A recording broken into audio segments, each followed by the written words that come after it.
Hi everyone and welcome to the channel. My name is Bork. In today's video we'll be covering the new swimsuit banner and not to mention the Kraken event that's currently occurring. Let's go ahead and jump right into this, and if this video helps you out, don't forget to like, comment, subscribe, really helps the channel. Let's jump right into this. I appreciate you being here. So Darkness True Night. Just note that it is going to be coming with a battle costume. If you actually click it, you can get a close-up on what's going on over here. And now when it comes to Darkness, is she worth it to pull on? I quickly reviewed this on my roadmap sort of video, and when it comes to this, she is going to be decent for boosting agility, so she's going to be perfect as a tank that can actually provide some support. Not to mention she can also boost her own physical defense by a decent amount, but note that she is going to have low accuracy when it comes down to it. She is going to be able to reduce physical damage that she takes, so that is going to be pretty amazing as well. Just note that the boss is going to be dealing magical damage, and she is also a human shield, so she's going to be increasing her aggro against herself, which is going to be really nice. And she's also going to be increasing her magic defense, which is also pretty good. If you look at her physical defense and magical defense, definitely going to be some of the highest in the entire game. And even though her physical attack is really high, she's going to be missing. So overall, when it comes down to Darkness, I feel like you guys know you pull for waifu, you pull because you love Darkness, you want her in your party,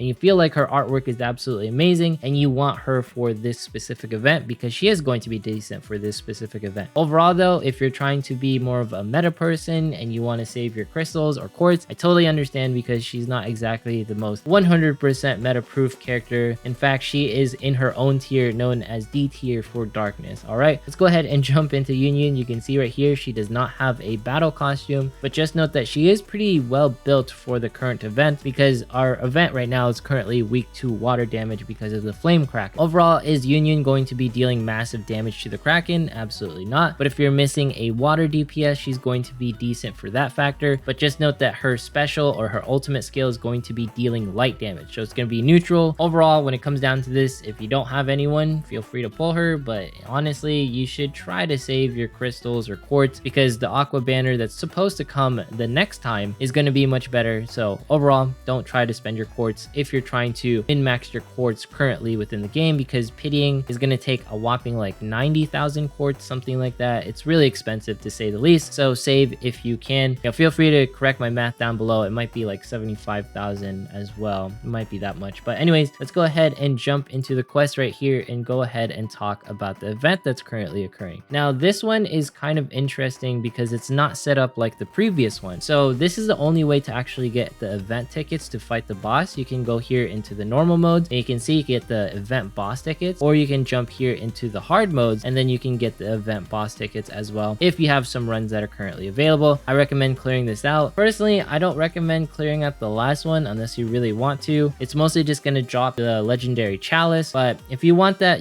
feel free to farm it. It's not like 100% worth it, but it is pretty decent. And not to mention, it is dropping one of the good stuff, which is going to be the red earrings that you're going to want. These red earrings are kind of important so you can mitigate your damage against the Kraken boss. Not to mention, it's just nice to have these overall because there is going to be future arena fights where you're going to have like, less than fire damage. So let's go ahead and jump into quests right here. And the reason why I want to showcase this is if you go into the campaign right now, there is going to be double chest drops. So that means you have a higher chance of dropping any sort of gear that, pertains to these events. So for example, if you really need like this gold sword, you have a higher chance of getting it thanks to the double drop event. But just note right here, there is no boss event tickets that you can get. So the only way to get the boss event tickets is by actually going into the event and farming this out. Now, if you're wondering, is this normal event or is this event like worth it to farm out? Is it worth it to dump all of your stamina in? It depends. All right, I want to show out the options really quick. So if you go into recruit right here, you can actually get like these medals, right? And if you actually go into the steps right here, you can see all the different things that you're going to be getting. Let's go to confirm steps right here and see what each step actually provides. So step 1, you get the unique skill potions. Firstly speaking, if you get the unique skill potions and you get the Eris medals, I feel like it's worth it to like skip out on it, mostly because you can farm for legendary Chalice and you can farm for the rest of these items. The only ones that you can't really farm out for is the Eris medal, so I recommend getting that one. So for step 2, same thing, get the unique skill potions, get the Eris medals. If you want, you could get like the SSR stuff, but personally I don't think it's that worth it. Overall, I think you might just want to stick with, if you want to save yourself stamina wise, just get the Eris medals and the unique skill potions. And then comes step 3, of course, get the medals and then get the unique skill potions. I feel like this is worth it, not to mention the mini skill potion. And overall, let's jump into the parts why you're actually actually farming this event. It's for this skill potion right here. Just note this acts as a dupe. If you're wondering how difficult it is to get a dupe in this game, it's insane. You could technically spend up to 75,000 quartz just to pity a character. So in my opinion, view this skill potion as up to like 30,000 quartz, because that's how much it might take to even get a 4-star character or to get dupes for your characters. So for example, if you want Melissa to be max like skilled, highly recommend getting this skill potion right here. It's the most insane value out of everything. I guess you could also get these upgrade stones. They are sort of worth it in some regards because the gold ones are really difficult to get, and then not to mention the metals that we've covered before. And then if you go into step 5 right here, the only thing worth it in my opinion is of course the metals and the upgrade stones. So if you want the metals, feel free to go for that. Actually, is there any metals left in here? There's actually no metals. So in my opinion, step 5 isn't really worth it unless you really want like the upgrade stones. Personally speaking, I don't want to dump too much stamina into this event just because like even Mia herself, like this unit, I've been trying to like build her out and just test her out. She's not really the greatest because she is like a sort of mixed unit in some ways. So if you jump into her info right here and then you look at her skill, she's going to be providing a heal, a minor boost to physical defense, but she only has like 1 water boost, and not to mention it's going to be reducing physical defense, which is really nice, but just having only 1 sense of like water damage is not the greatest. Not to mention she's going to be a spear holder, and spears are not exactly like the strongest thing in the game. You can see it's only 35 physical attack. Not to mention her stats are, you know, they're okay at best. The thing is it's going to be really easy to acquire her skill potions, so you're going to be able to max her out almost instantly, and that's why I believe you should be getting her, because you can see my skill level is 2, then my skill level is 3 already thanks to the unique skill potions that I have acquired for her. Just jumping into the teams right here or going into the quest, when I am actually doing like the flame Kraken event, even with my Melissa and my Iris, I am still having a fairly difficult time, but as soon as I slapped like Mia in here, I think that's her name, hopefully I'm getting this right, everything was pretty much working out. So if you're wondering which is best to farm, like is it normal or is it hard or is it like this expert one, I actually have it on my sheets right here, so I'll leave the links down in the description, but this is just a quick overview on like, hey, you know, go up to step 4 if you're free to play, go up to step 5 if you're trying to wail a little bit on your stamina. But this is the normal defeat where it's pretty much going to give you 6 medals, and if you go into the hard defeat, it's going to give you 22. So in my opinion, it's much better to farm out the harder difficulties. When it comes to expert, I haven't tried it myself, so I'm not really going to try because it's already hard enough for me to do hard. It takes me 2 runs technically, but I'm assuming if you can beat like expert within 3 to 4, it might be worth it. I'm not really going to test that hypothesis. I just know that if you do this at least 2 times, it's going to be okay. And we're going to be running, no, not this team and not this team. We're going to be running the Mia team just so you guys can see how worth it she is to essentially build, because she is going to be a lot better. What's surprising is when I put Iris on the team, dies too quickly, and then I don't deal enough damage. And when I was just running this team without Mia specifically, I would end up doing like 50% damage. Just having her on the team and not having like efficient sub slots, I can do upwards to 60 to 50%. So it's up to you.